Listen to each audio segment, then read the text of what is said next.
আসসালামু আলাইকুম।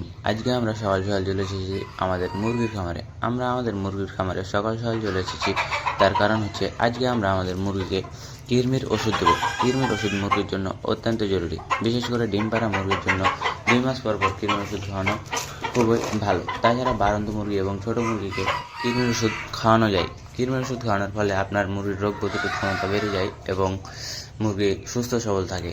কৃমির ওষুধ খাওয়ানোর ফলে আপনার মুরগির কোনো রোগ হলে তা সহজেই নিরাময় হয়ে যায় এবং কোনো ওষুধ খাওয়ালে তার সাথে সাথে কাজ করে। আমরা এখন আমাদের মুরগিগুলোকে প্রথমে খেতে দেবো, যেমন আমরা আমাদের ডিম পাড়া মুরগিকে লেয়ার লেয়ার ফিডারগুলো খেতে দেবো এবং আমাদের বাড়ন্ত মুরগিগুলোর জন্য মিশ্র খাবার তৈরি করা আছে, আমরা সেগুলো খেতে দেবো এবং ছোটো মুরগিগুলোকেও ঠিক মিশ্র খাবারগুলোই খেতে দেবো।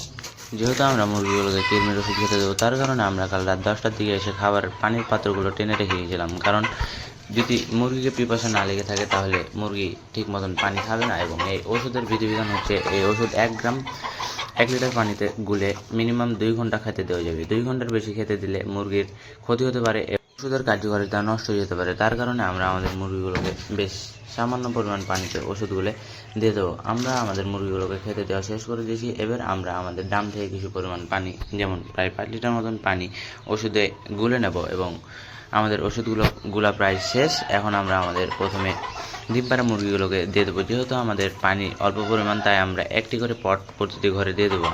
আমাদের জন্য সবাই দোয়া করবেন, আমরা যেন এগিয়ে যেতে পারি। আসসালামু আলাইকুম।